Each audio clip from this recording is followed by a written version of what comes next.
Hey guys, this is April and welcome back to my channel. This is a place where we discuss all things teaching, so if you're interested in learning about strategies to pick the best professional development, if you want to see some teacher vlogs, this is the channel, and let's get to the video.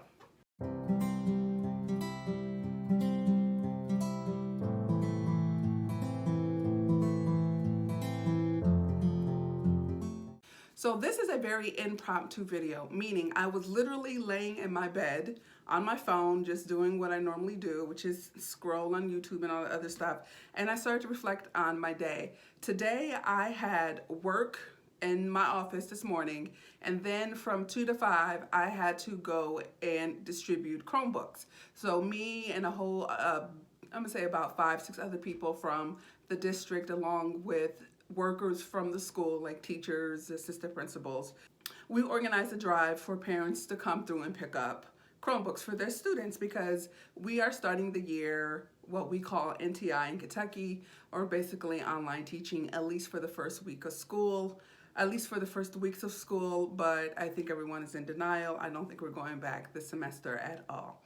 Anyway, with all that, let me fix my camera.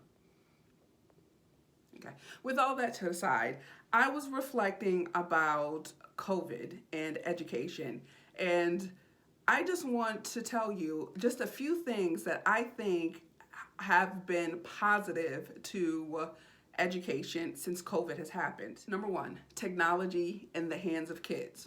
Before COVID, I'm going to be safe to say that teachers and a lot of people in society always just assumed or thought that kids had access to technology. So bear with me. So we see the kids on phones. Like every family has a phone in America, almost, right?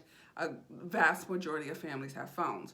But what COVID has taught us and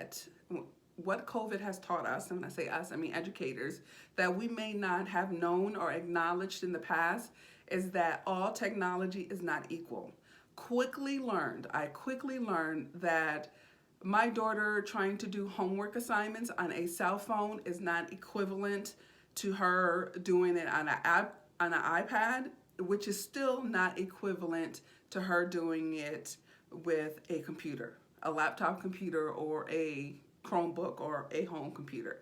So COVID has kind of blown the lid off the fact that we actually have, in some areas, dare I call it, like a technology divide. Just because a kid has a cell phone does not mean that they actually have access to the proper technology to be successful with the homework assignments.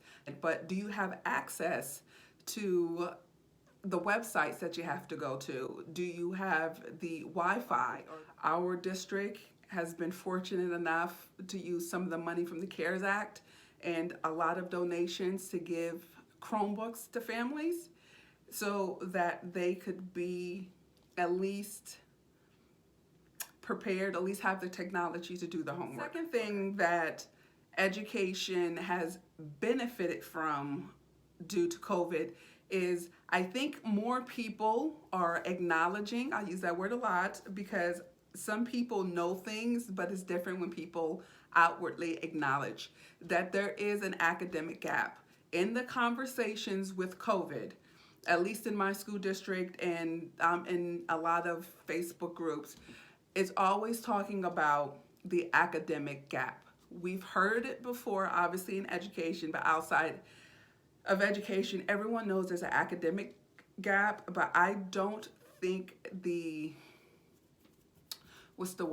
gravity of the gap has been discussed outside of education as it is now playing. I hear it when the president talks about getting kids back into school because they need to learn. When you peel all that back, you know, he's saying that some kids are going to fall further behind. Thank you for acknowledging that. Teachers have said it all the time. There's already an academic gap, and that's when everything's perfect, meaning you come to school every day. School is running as normal, and now it's been almost 6 months I haven't seen these kids in person. What do you think is going to happen to the academic gap now? The third part of COVID that I think has positively impacted education, or will, if we do it correctly, is kind of a forced reset. We have an opportunity to do things over. And let me tell you what I'm thinking about that. I'm thinking, because of my position now, I'm more bird's eye. Like, I see things from, let's say, district level, which is up here. So I have, I don't know, 7 or 8 schools, right? So I'm seeing what's going on with all of the schools. And my perspective has changed like 360, because before I was just in one place. I was in one school, and technically just one class, one PLC. It was just like this one little area I was becoming an expert on, right? And we were trying to make changes in your classroom or in a PLC or in a department. Now, because of COVID, we can blow the roof off of what school was and make it something that is going to be beneficial for everyone. So this is an opportunity for a reset. My district is trying hard to do things differently, and it's just a combination of not trying to overwhelm the people who are in the grind every day, not trying to overwhelm the principals and the teachers in the buildings, but also having a vision saying, this is our opportunity to do things differently. And the last thing that has changed in education, or that people are acknowledging, there's that word again, with education since COVID, is the role that schools play in our society. Everyone can tell you that schools are where students go to learn, they socialize. This is where they figure out what they want to do for the rest of their lives. They figure out if they want to go to college and all that good stuff. They discover their love for sports, and they come into themselves when you are in school from kindergarten to 12th grade. But educators know, my phone, hold on. But educators know that school has for years, possibly decades, been a reflection of society. Schools have been a place where students are educated, yes, but it's also been a place where parents send their kids so the parents can go to work, almost a babysitting, right? And I'm not saying that to be disparaging against parents, because I'm a mom and I do send my child to school. But how many parents have sent their kids to school just because they needed to work, right? Whether the kid was sick or not, but they don't have no one else to watch the kid, so the kid goes to school that day, right? How many teachers had to stay after school with a student because school ends at 3:45, but mom doesn't get off of work until 4:15. So a teacher has to stay after until mom gets off of work, right? Because mom doesn't, I keep saying mom, I don't want to be sexist, but because mom doesn't have any other arrangements. School has also been a place where students' mental health needs are addressed. It's not as if there's something going on with Johnny. His behavior is erratic, and so after school we're gonna go see a therapist on the weekends. It's no.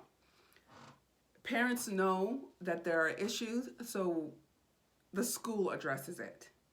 Okay, so it's become a place where students get their mental health needs addressed, and it's also a place where they get a lot of medical needs addressed.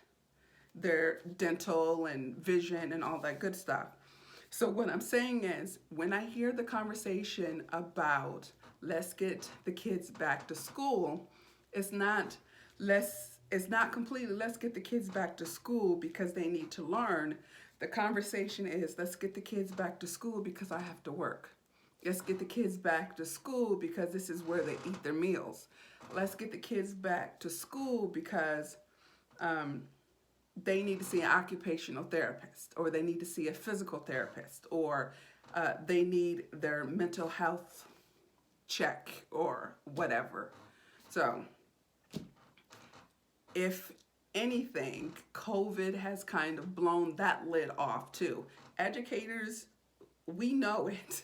We knew this. You didn't have to have COVID to happen to know that schools have really become a reflection of society and how we take care of society issues. We know that now because of COVID, other people have to acknowledge that that is what schools have become, whether you agree with it or not, whether it should be that way or not. I don't know. You can think about the issue of technology. Is it really the school's responsibility to buy technology and Wi-Fi? But, that's not for me to judge. I'm just throwing it out there. So my question to you is, what areas of education do you think has been positively or negatively impacted by COVID? And just let's have a conversation down below. Until next time, see you later.